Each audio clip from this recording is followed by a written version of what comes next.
el programa de hoy lo voy a empezar abriendo el cajón que es el estilo de dibujo. ¿Y qué es el estilo de dibujo? O mejor, que no es. Porque no es algo que te levantes un día y digas, ah, sí, pues me voy a quedar con esto. Ni tampoco aparece de la noche a la mañana, sino que es pues una mezcla de las cosas que te molan con lo que vas practicando y aprendiendo. Lo importante es hacer un montón de investigación de los temas y técnicas nuevas y poco a poco, conforme pasa el tiempo y vas ampliando más como esa biblioteca mental, por así decirlo, vas eligiendo las cosas con las que estés cómoda. Hay que decir que es un proceso muy lento, porque al fin y al cabo lo que estás haciendo es, entre muchas cosas, aprender técnicas nuevas y obviamente eso no va a pasar pues, de un día a otro. Así que lo importante es eso, tener en cuenta cuáles son las cosas que te gustan y cómo sacar provecho a partir de ahí. Con esto de cómo sacar tu estilo, cómo empezar a trabajar en él, hay algunos puntos que creo que son bastante importantes. Lo primero y la primera pista para empezar a cómo desarrollar el estilo está en tus gustos. Ponle que te encanta Hora de Aventuras, por poner un ejemplo. Pues no deberías quedarte únicamente en cómo es visualmente la serie, sino que deberías hacer como un poco de análisis de qué es lo que más te gusta o lo que más te llama la atención de esto. Quizá lo que más te mola es cómo están dibujados los personajes, o sea que tienes todo un terreno enorme para investigar de cómo es el estilo cartoon de ahora y cómo se estilizan los personajes. Lo mismo, lo que te mola es el guión y te gusta cómo hacer estas historias y un poco como el género de lo surrealista y cómico que tiene, así que ahí también tienes un montón de cosas con las que empezar a investigar. Lo importante es que una vez que sepas cuáles son estas cosas que te gustan y te llaman la atención, que te lo traigas a tu mundo. Imagínate que te encanta la botánica, pues podrías empezar a diseñar personajes y monstruos basados, no sé, en plantas, en flores, pero con estilo Hora de Aventuras, por seguir con el ejemplo, ¿sabes? O sea, ir probando cosas distintas, pero lo más importante es darte cuenta de qué es lo que de verdad sientes que más te gusta y más te llama la atención. El segundo punto, que para mí es de los más importantes, es aprender de las referencias de tus referencias. Ponte que te encanta una ilustradora, te flipa su trabajo, las cosas que haces. Bueno, pues en vez de meterte a saco de estar a full con todas las cosas que hace esta persona, aquí Google es tu mayor aliado. O sea, ahora con el tema de las redes sociales, de Patreon, de un montón de cosas, de vídeos online y tal, es muy típico que los ilustradores, y seguramente quienes te gusten, tengan en algún momento algo que compartir de qué han estudiado, cómo ha sido su experiencia, cuáles son sus inspiraciones, las cosas con las que han aprendido y a partir de ahí ir ampliando. A mí, por ejemplo, hay una ilustradora que me encanta, Sheya, que tiene una página en Patreon, que bueno, esto es ya un temita para otro programa. Y en su Patreon lo que hace es compartir sus inspiraciones y los procesos de sus dibujos. Ella principalmente trabaja haciendo arte promocional para videojuegos y para cartas. Y dice que, bueno, considera que lo que es el pilar de su estilo de pintura es el uso del color. Entonces, ella menciona precisamente como una de sus grandísimas inspiraciones todo el tema del impresionismo ruso y se nota muchísimo cuando ves sus ilustraciones que ha currado en cómo estudiar estas composiciones, en estos colores. Y si le sumas a esto el tema de los videojuegos, el diseño de personajes actual y que siendo ella de Pekín siempre ha visto muchísima pintura china, pues tienes aquí como toda una mezcla de elementos que forman un estilo que automáticamente relacionas con ella.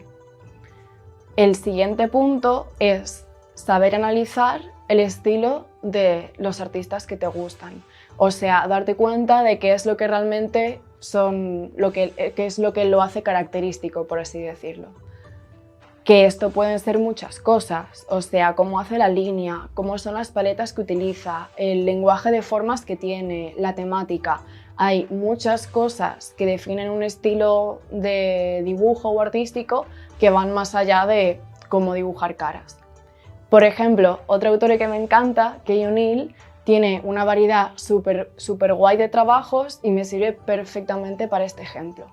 En sus trabajos va variando muchísimo. A veces utiliza técnicas digitales, en otra utiliza las tradicionales, a veces trabaja usando mucha línea, incluso únicamente cosas en blanco y negro con línea, en otras solo utiliza colores sólidos, pero lo que une su trabajo es la paleta de colores que utiliza y la temática, porque se nota que lo que más le gustan son los temas naturales y botánicos y todo lo suele llevar al rollo del cottagecore. Además, con esto le encanta todo el tema de la fantasía, pero la lleva al género de slice of life o recuentos de la vida. Entonces, con todo este mejunje de cosas, tenemos paleta de colores que transmiten calma, historias reconfortantes y temas naturales. Así que si, por ejemplo, este autor fuera referente tuyo, ya con esos 3 elementos tienes un terreno gigantesco con el que empezar a trabajar. Y finalmente, ya en la parte práctica de cómo empezar a aprender de esto mientras tú lo estás dibujando, es aprender a copiar de tus artistas favoritos, pero aprender a copiar conscientemente de lo que estás haciendo. Para esto recomiendo mucho el canal de YouTube de Naoki Saito, que es uno de mis ilustradores favoritos, que precisamente tiene un vídeo dedicado a un método para copiar de tus artistas y referencias, pero para que sea muy didáctico para ti. Y el método en sí podría resumirse en que tienes que empezar a copiar la imagen, pero no literalmente lo que ves, sino analizando cómo es que la relación entre los elementos, las proporciones del dibujo que estás viendo y la ilustración, cómo es el grosor de la línea que tienes de referencia, todas estas cositas que de verdad es lo que marca cómo está formada la ilustración. Una vez que tienes la parte del dibujo, tienes que empezar a intentar copiar el color y todos los elementos que tenga, pero también siendo consciente de cómo será que pueda hacerlo. O sea, ir tú sacando tus conclusiones, ir probando cosas para ver cómo puedes llegar a ese tipo de imagen. Si cómo está mezclando esas paletas de colores, cómo está construyendo los puntos de atención, o sea, cómo en general está hecha toda la armonía y la composición de tu imagen de referencia. Así que no desesperéis si pensáis que no tenéis un estilo o que cambiáis mucho de estilo o que no os sale, porque es totalmente normal. Y eso, os animo a que sigáis practicando y que no tengáis miedo de probar técnicas nuevas y no cerréis puertas, porque os juro que eso es algo que va saliendo poco a poco cuanto más practiquéis. Y para el programa de hoy, para Charlida con Artistas, se une Miguel Ordóñez, ilustrador y autor de libro infantil. Hola Miguel. ¿Qué tal, Sofía? ¿Cómo estás? Muy bien, ¿y tú? Bien, bastante bien. Aquí animado. Bueno, pues para quien no te conozca, te dedicas especialmente con el tema de álbum ilustrado, pero también mucho con el tema del diseño gráfico y otros ámbitos, ¿no? ¿Cómo va toda esta mezcla tan guay? Sí, pues es una pregunta interesante, la verdad, porque en términos creativos mi cabeza me pide un poco cambiar de ámbito, ¿no? Y siempre digo un poco de broma a mis amigos que cuando estoy ahora mismo, ¿no? Me habéis pillado trabajando, estoy con las entregas de un libro para súper pequeñitos, para Penguin, y cuando llevo 2 meses trabajando en un proyecto de este tipo, la cabeza me pide ir a otra cosa. Entonces, de lo súper infantil, y yo estoy especializado en ilustración infantil para muy pequeñitos, para prelectores, podríamos decir de 1 a 3 años, cuando estoy muy metido en eso, la cabeza me pide pues ir a la abstracción, a la síntesis de lo gráfico, ¿no? Me gusta cambiar, es una cosa que me da un poco de oxígeno al cerebro, creo. Claro. Qué guay, porque además me gusta mucho eso, no sé, cuando uno empieza en el mundo de la ilustración, sobre todo cuando estás aprendiendo y eres estudiante, como que piensas que ya tienes que decidirte en una rama y quedarte con un tema y quedarte con un único estilo de dibujo, pero profesionalmente eso va mucho más allá y tampoco creo que haya nada que te impida probar con otras cosas, incluso mientras estás trabajando. Totalmente. Yo diría incluso más, Sofía, yo soy docente en varias escuelas y universidades, entre ellas en el IED de Madrid, y siempre entendemos que esta diferenciación entre ilustración y diseño es una diferenciación un poco decimonónica. Yo en la actualidad me gusta más hablar de comunicación visual. Hablando de comunicación visual, perfectamente tienen cabida la tipografía, la composición, el diseño, la imagen, la ilustración, el collage, ¿no? Yo, por ejemplo, como profesor soy muy abierto a que cada alumno experimente lenguajes de expresión propios que pueden ser de cualquier tipo, desde eso, como repito, el collage o ilustración muy geométrica, más abstracta, más realista, más manga, o sea, cualquier medio de expresión es bueno, pero sin etiquetas y con mucha libertad. Total, total. Porque justo en el programa vengo de hablar de lo que es el estilo de dibujo, pues un poco para que quienes estén viendo y sé que en un momento siendo estudiante es algo con, no sé, te podía saturar un poco o desesperarte. Tipo, ojo, es que necesito ya como una imagen, una marca, algo fijo con lo que se me reconozca. Pero justo después que voy a explicar cómo se hizo El asombroso mundo de Gumball, o sea, es el ejemplo de lo contrario, que un estilo artístico o un proyecto o varios pueden ser mezcla, puede ser collage, o sea, mientras todo se intervenga junto de una manera lógica puede funcionar perfectamente. Es una gran cuestión a tener en cuenta, ¿no? Yo siempre con los alumnos hablo de que un ilustrador en cierto sentido necesita desarrollar una voz propia, ¿no? Un estilo, digamos, que de alguna manera es personal y diferenciador, pero por supuesto ese estilo nunca es algo monolítico y por supuesto yo creo que cualquier persona que tenga que ver con lo creativo necesita evolucionar y crecer y hacer que su estilo cambie, porque si no es algo parecido a la muerte, ¿no? Pero también te diré que esto es muy debatible porque yo tengo muchos compañeros ilustradores que son muy contrarios a esto del estilo y que en cada proyecto que ellos afrontan intentan buscar un lenguaje muy diferente, muy distinto, ¿no? Yo, por ejemplo, como hablábamos antes, yo tengo esta beta de ilustrador para muy pequeñitos y ahí tengo un estilo, digamos, más o menos reconocible, un lenguaje que ya me funciona, que desarrollo en los distintos proyectos. Pero hay gente que opina de una manera distinta y que le gusta la motivación de que cada proyecto sea absolutamente distinto. Y sí, Sofía, respecto a si tenemos oyentes o videntes que, no sé, que están empezando, y yo repito esto un millón de veces a mis alumnas y a mis alumnos, que no se agobien, o sea, que es un proceso súper lento y lo que hay que hacer es alimentarse de un montón de referencias, copiar un montón al principio, porque de esa copia, de esa combinación y de esa transformación va poco a poco depurándose algo propio, ¿no? Y yo, por ejemplo, en mis carnes lo he visto muy claramente, ¿no? Yo, pasados muchos años, te estoy diciendo 5, 10, incluso 15 años, de repente me siento cómodo con el tipo de cosas que hago porque como que he encontrado algo que me pertenece y que más o menos me permite comunicarme, ¿no? En términos gráficos. Sí. Sí, totalmente. Además de eso, en términos gráficos y creativos, no es solo toda la cantidad de referencias que es eso, tienes que copiar un montón, investigar un montón, pero también lo que es el estilo artístico o de comunicación de uno puede también ir atado a una temática, a un tono de humor que puedas tener, o sea, pueden ser mucho más que como dibujar personajes o, no sé, como ese... ¿Cómo decirlo? Ese esquema que tiene la gente tan metido de, no, es que un estilo es dibujar caras así o dibujar animales así.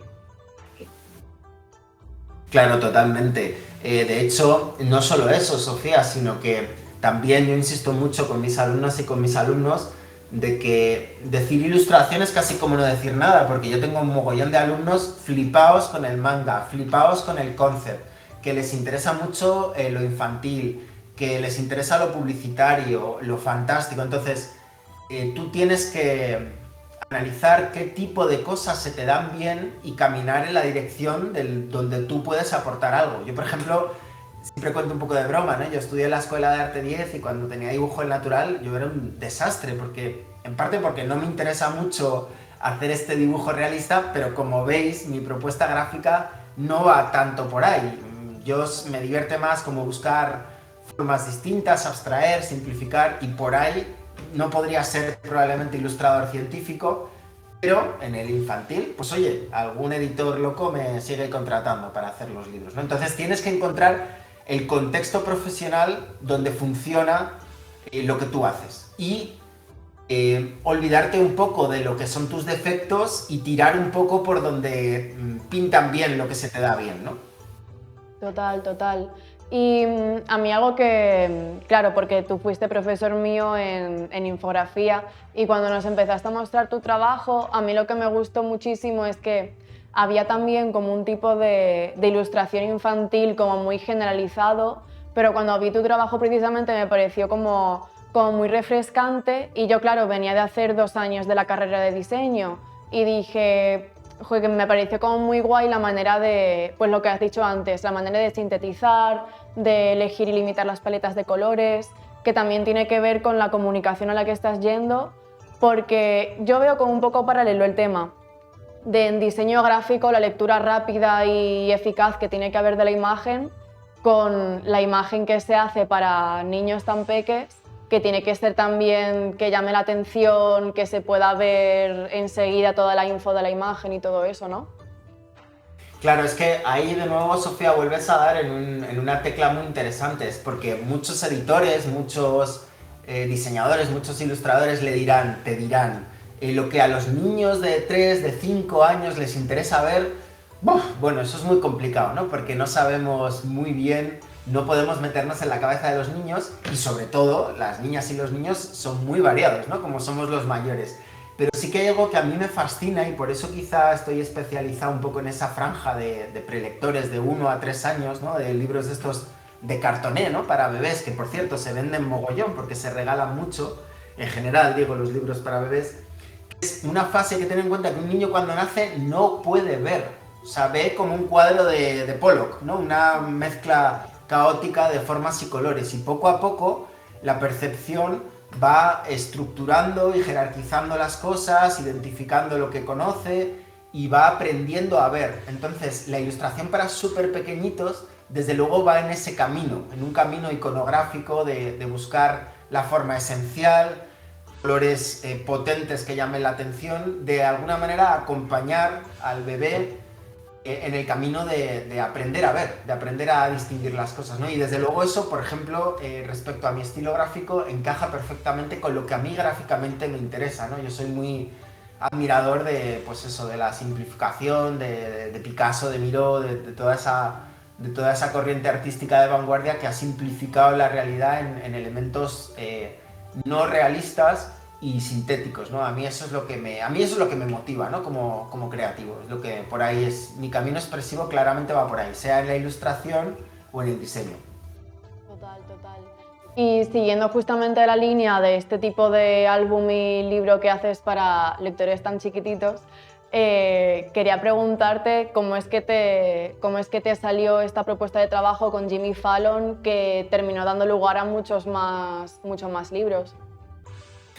Pues sí, eso es una historia chula y bonita. Bueno, al fin, yo siempre digo que la historia de un ilustrador, en general de cualquier autónomo creativo, es una historia abarrotada de fracasos, pero de vez en cuando hay algún éxito que es lo único que contamos, ¿no? Siempre nos olvidamos mucho de los fracasos, que repito, hay infinitos, y nos quedamos solo con lo que resplandece. Y en este caso, mi colaboración con Jimmy Fallon es claramente pues ese proyecto que te da como empujón, ¿no? Ahora mismo, curiosamente a mí, en España, yo sigo siendo un Mindundi, la verdad, aunque tengo bastante curro y tal, pero bueno, no, digamos que no soy muy conocido, pero en Estados Unidos, gracias a los libros que he hecho con Jimmy Fallon, soy bastante conocido en términos de ilustración y la verdad estoy currando allí bastante.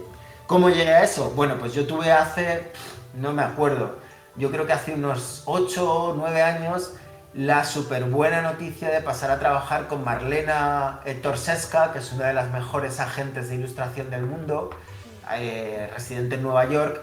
Entonces, una vez que pasé a formar parte de su cartera, pues mi vida cambió, porque te metes digamos, en primera división. Por cierto, para quien nos esté viendo, internacionalización. Como ilustrador, una cosa guay es poder trabajar en cualquier parte del mundo, cúrrate bien el inglés para manejarte y sal fuera.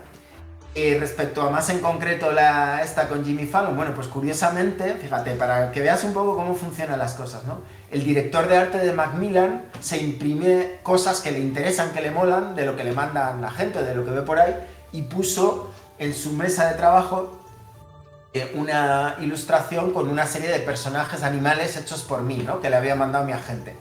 Cuando tuvo la reunión con Jimmy Fallon, en su propio despacho, estaban pensando qué tono gráfico querían para los personajes, que era un libro básicamente de personajes. Y cuando Jimmy Fallon vio en la puerta la hoja impresa, dijo, quiero esa vaca. De hecho, fue un problemático, porque yo esa vaca la estaba colocando en otro proyecto que estaba haciendo con un amigo, entonces yo intenté modificar la vaca, derivarla hacia otra, y cuando le entregué las propuestas me dijo, no, quiero esa vaca. Y bueno, como Jimmy Fallon paga bastante bien, le dije a mi amigo, lo siento, te quedas sin vaca, que me la han comprado. Bueno, y contaros nada, que así muy rápido, que eso, sobre todo el primer libro que hice con Jimmy Fallon fue La leche, porque fue muy vendido, estuvo en la lista de libros más vendidos en el New York Times, y además lo seleccionaron como uno de los mejores trabajos de ilustración la Sociedad Americana de Ilustradores, que por cierto estuve allí en la exposición, y bueno, fue como un momento así de Paco Martínez Soria, donde de repente todo era alucinante. Todo brilla. Y qué guay, jo. Y quería preguntarte si hay, ya como último, si a lo mejor el trabajo de algún artista o algún libro o alguna obra que quieras recomendar, ya sea porque a ti te encanta o porque crees que puede ayudarle a la gente, claro, como estás tan metido en el tema de ser profesor y eso. Sí, os voy a recomendar uno. Por cierto, que se me ha olvidado de Jimmy Fallon, daros la primicia a los telespectadores de, no sé cómo es, Feel Good TV, que sacó en marzo el cuarto con Jimmy Fallon, que es el libro dedicado a las abuelas. ¡Ay, ya el cuarto! ¡Qué guay! Primicia. ¡Ay, qué guay! Pues sí, mira, Sofía, yo estoy en esta investigación de libros para súper pequeñitos, descubrí los que absolutamente me enamoraron, los prelibros de Bruno Munari. Bruno Munari hizo, si ponéis prelibros en Google Vídeos, os aparecerá ahí un vídeo donde los enseñan, ¿no? Pero hizo como 8 libritos pequeñísimos así, de madera. Cada libro jugaba con un concepto, ¿no? Uno era un punto que se repetía, uno un color que iba cambiando, uno eran texturas, cosas muy perceptivas, muy primarias. Entonces, Bruno Munari da en la clave, porque los libros para súper pequeñitos son eso, ¿no? No es tanto una narración como estamos acostumbrados a entender los libros, sino que es más bien un concepto, una narración visual, una serie de sorpresas. Y estos libros de Bruno Munari, hechos, ahora me pilláis, no sé exactamente qué época, pero yo diría probablemente 1950, 1940, son una absoluta modernidad y maravilla. Qué guay. Bueno, pues que todo el mundo se apunte, buscar los libros de Bruno Munari. No solo esos, o sea, me parece que todo su trabajo tiene algunos libros. Creo que había uno que jugaba como con colores planos únicamente, que pasabas las hojas y como cada hoja tenía una forma geométrica distinta, podías ir como componiendo otras cosas. Yo creo que en términos de ilustración y en el tema de proyectos editoriales más creativos, precisamente Bruno Munari me parece como referencia absoluta y número uno. Sobre todo sí, en lo conceptual, era una máquina, ¿no? Ya sabéis que hacía de todo, que daba clases, escribía, hacía diseño, es un talento absoluto, y en la parte infantil para mí es un referente, un maestro y una de esas personas inspiradoras, ¿no? Totalmente. Oh, pues ha estado súper guay, muchas gracias, me ha encantado poder hablar de esta cosa contigo. Muchas gracias a vosotros, gracias a ti, Sofía, y que todo vaya muy bien. Por aquí me tenéis para lo que queráis, ¿vale? Oh, muchas gracias. Pues bueno, seguimos hablando con todo esto. Venga. Chao. Chao. Y siguiendo la línea de que un estilo artístico no es únicamente cómo se dibuja una cosa, voy a explicaros cómo se hizo una de mis series favoritas, El asombroso mundo de Gumball. Hay pocas palabras para definir esta serie. Una podría ser Sueño febril, porque todo lo que ocurre es súper bizarro, pero bueno, a mí me parece que es una de las producciones más interesantes que se han hecho para televisión en general en los últimos años. Como vimos en el primer programa, con todo el tema de Over the Garden Wall, ya sabemos que Cartoon Network es una de las pocas empresas grandes y estudios grandes que no le tienen miedo a apostar por proyectos súper creativos que puedan salirse un poco de la norma.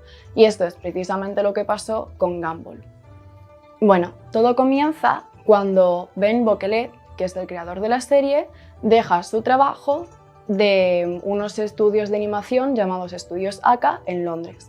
El director artístico de estos estudios le dijo que por qué no se unía al equipo de artistas de los nuevos estudios de Cartoon Network que abrieron en Londres. Y él dijo, pues vale, a ver qué tal. Y bueno, se unió al equipo y estuvo ahí trabajando, ayudando a los otros creativos a perfilar y proponer ideas para proyectos nuevos. Le fue tan guay con esto que los de arriba le dijeron, oye, si tienes alguna idea original para proponernos, hazlo porque vemos que se te da súper guay esto. Y efectivamente eso es lo que hizo, presentando su primera propuesta para Gumball. Pero no era la serie que todos conocemos ahora, sino que era como un poquito más triste, ¿no? Porque la serie que él proponía era una especie de colegio, instituto, rehabilitación, donde se juntaban un montón de personajes que habían sido rechazados para sus series. Y claro, los del estudio le dijeron, a ver, esto quizás es un poquito depresivo de más, ¿no? Si pudieras darle una vuelta. Así que le dio una vuelta y lo reestructuró para que estuviera más dentro de una sitcom familiar, dando así lugar a lo que conocemos ahora como Gumball. Así que presentando esa nueva idea, le dieron luz verde y empezó a producirse. Aquí ya el argumento de la serie es el que ya sabemos cómo es en toda la serie en sí, que es Gumball, el protagonista, que es un gato azul de 12 años, que vive con su mejor amigo barra mascota barra hermano, Darwin, que es un pez naranja. Juntos van al instituto, hay un montón de personajes con los que interactúan y se hacen amigos y se meten en un montón de líos. Pero no es en plan se meten en líos como suele pasar en muchos dibujos animados, ¿vale? Es en plan cosas muy locas de verdad. Por ejemplo, hay un episodio en el que encuentran el mando de televisión y gracias a tener los botones de atrasar y adelantar escena empiezan a tener control absoluto de la realidad. O sea, cosas súper locas, pero que es súper creativo. Y en términos de cómo fue la creación y la producción de toda la serie, que es la parte realmente más chula de todo esto, y es que Ben había tenido tantísima experiencia en trabajos y proyectos audiovisuales de ramas tan distintas que dijo, joder, ¿por qué no agarrar lo mejor de cada uno y meterlo en una única cosa? O sea, nadie dice que no se puedan mezclar todos estos lenguajes distintos. Y así fue como lo hicieron, gracias a un equipo enorme de artistas de todo tipo y especialmente al equipo de artistas de composición, que fueron los responsables de que todo este mejunje de elementos distintos tuvieran sentido en una misma escena.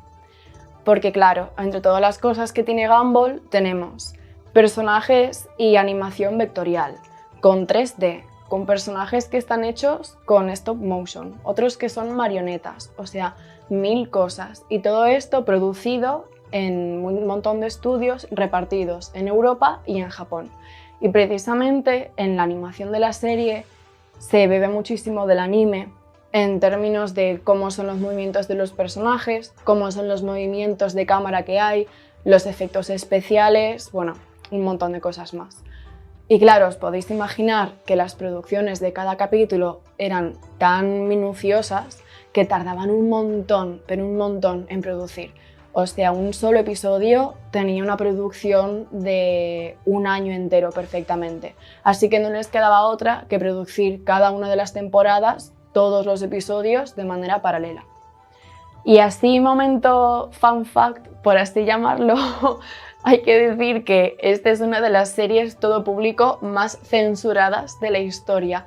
Tiene decenas de capítulos hipercensurados, cada uno de una manera distinta en los países en los que se emitía, porque claro, tampoco había como un punto medio en común de decidir qué es lo que podía y no podía aparecer en una serie para todo público.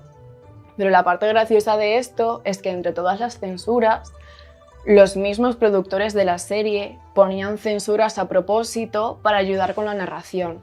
Por ejemplo, hay escenas en las que los personajes están hablando pues, de temas normales, a lo mejor están hablando de muebles, pero empiezan a ponerles pitidos encima para que parezca que estuvieran diciendo pues, otro tipo de cosas. Así que nada, en términos de comedia tiene todo tipo de variedad, como esto que digo de los pitidos, un montón de innuendos, rompen muchísimo la cuarta pared, o sea, de todo. Así que nada, yo la recomiendo no solo como serie súper entretenida y súper graciosa, sino porque en términos de creatividad me parece lo más. Y para la recomendación de la semana quiero hablaros de otra serie de dibujos animados que se llama Bee and Puppycat. La serie sigue a Bee, una chica de 20 años, desempleada, que se encuentra un día con un híbrido entre un gato y un perro, que es Puppycat, que es capaz de crear portales, así que empiezan a hacer trabajos de días sueltos en distintas dimensiones. Es muy entretenida, es una fantasía de serie, además, como mencionaba también en el primer programa, el tema del webcómic y que tiene acceso gratuito en internet, esto es el mismo caso pero con una serie de animación. El estudio que ha producido la serie entera ha subido todo en YouTube, así que podéis verlo de manera gratuita. Son muy cortitos, o sea, no es como Gumball que los episodios duran 10 minutos, es que duran 3 o 5 minutos, así que la serie entera podéis verosla literalmente en una hora. Y nada, me parece genial, también es muy gracioso, los personajes están súper bien escritos y tratan un montón de temas de una manera súper humana, lo cual también sorprende de una serie así de corta. Y bueno, lo único que tengo así que decir como para ya convenceros de que la veáis es que la voz del personaje de Puppycat la pone un Vocaloid, así que yo no digo más, tenéis que verosla.